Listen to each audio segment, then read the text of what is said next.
सेना की तरफ से डोडा के घने जंगलों में, देसा के घने जंगलों में ऑपरेशन कोटी 2 चलाया जा रहा है। मकसद है उन आतंकियों को ढेर करना जो इन घने जंगलों में छुपे हुए हैं। हम इस समय मौजूद है डोडा इलाके में और यहाँ पर ऑपरेशन कोटी 2 चलाया जा रहा है। तस्वीरों में जो आप देख रहे हैं ये है विलेज डिफेंस गार्ड के लोग। ये वो लोग हैं जिन्होंने 90 के दशक में आतंकवाद का सफाया किया था और लगातार इन घने जंगलों में ये लोग भी अपनी सेवाएं दे रहे हैं। इनका मकसद ये है कि अगर इन घने जंगलों में कहीं पर भी आतंकी छुपे हुए हैं तो उनको न्यूट्रलाइज किया जाए।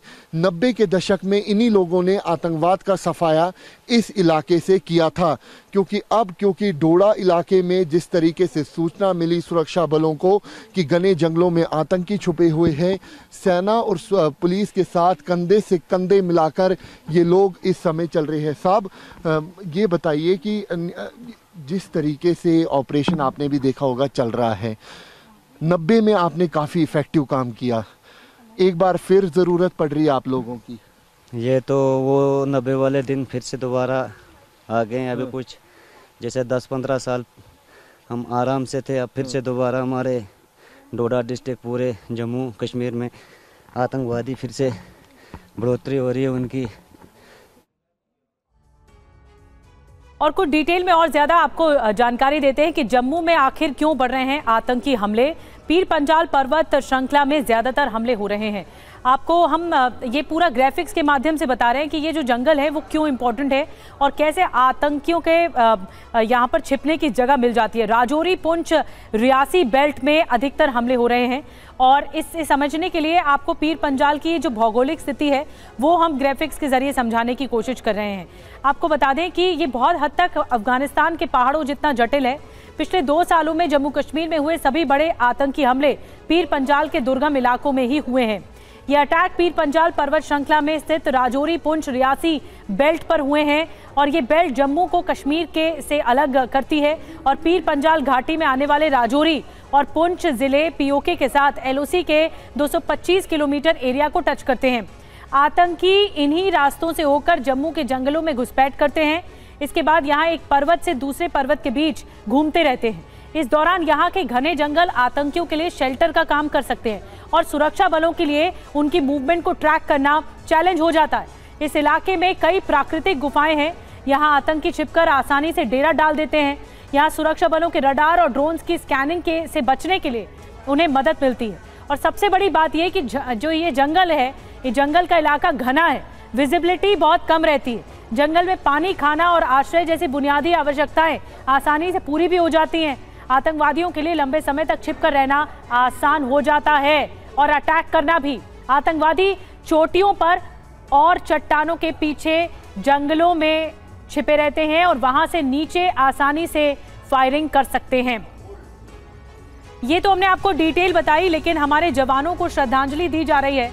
उनके पैतृक निवास पर उनका पार्थिव शरीर पहुंचा है। ध्वज आर्या हमारे साथ झुंझुनू से जुड़ रहे हैं जहां पर जवान का पार्थिव शरीर पहुंचा है। ध्वज, ओवर टू यू। वहां पर इस वक्त तस्वीरें वाकई गमगीन है, मातम पसरा होगा। लोगों को यकीन नहीं होता है, सबसे पहले परिवार वालों को, लेकिन वहां से तस्वीरें सामने आ रही हैं। श्रद्धांजलि दी जा रही है और शहीदों को श्रद्धांजलि दी जा रही है। लेकिन इस बीच लगातार हम आपको बता रहे हैं कि क्यों आखिर आतंकवादी जो घटनाएं हैं वो क्यों बढ़ती जा रही हैं। ध्वज, ओवर टू यू। एक बार ध्वज हमारे साथ फिर से जुड़ रहे हैं। झुंझुनू में श्रद्धांजलि दी जा रही है, जवान के परिवार श्रद्धांजलि दे रहे हैं। देखिए, कुछ ही घंटों के बाद में ये डुंगोली कला गांव है और ये गांव है ब्रजेंद्र सिंह जो कि शहीद हुए थे डोडा में। उनके पिताजी मेरे साथ हैं और पूरे गांव में आप देख सकते हैं उनका घर है। ये गमगीन माहौल है। मेरे साथ उनके पिताजी हैं रामजी लाल जी। आखिरी बार कब बात हुई थी और एक पिता के सामने, मतलब उनका बेटा जो है शहीद हुआ है, कितने गर्व की बात है। और सबसे बड़ी बात है कि उनकी आखिरी बार कब आपसे बात हुई थी? आखिरी बात तो मैं तो 3-4 दिन होगा मेरे से यहाँ तो बालका से काल से नहीं हो रही, काल रात से नहीं हो रही। क्या कहा था उन्होंने? राजी को सीख रहा था पहले तो, और पहले वो वैसे शुरू से वो लग गया, जब से दौड़ कराया करता पढ़ाया करता, जब भी करता बोला देश के लिए मैं लड़ाई लड़ूंगा, शहीद होगा। मात्र 20 साल की उम्र में सेना में चले गए थे। क्या वो सेना में जाना चाहते थे या और कुछ बनना चाहते थे? नहीं, शहीद होने का तैयार है, हाँ, मतलब सेना के लिए लड़ने के लिए वो सरू सिंह। तो बिल्कुल ये गर्व की बात है, छोटा बच्चा है ये, आप देख सकते हैं शहीद विजेंद्र सिंह इनके, और अभी इन्हें एहसास भी नहीं है कि इनके पिता शहीद हो गए। उनके मित्र हैं मेरे साथ में।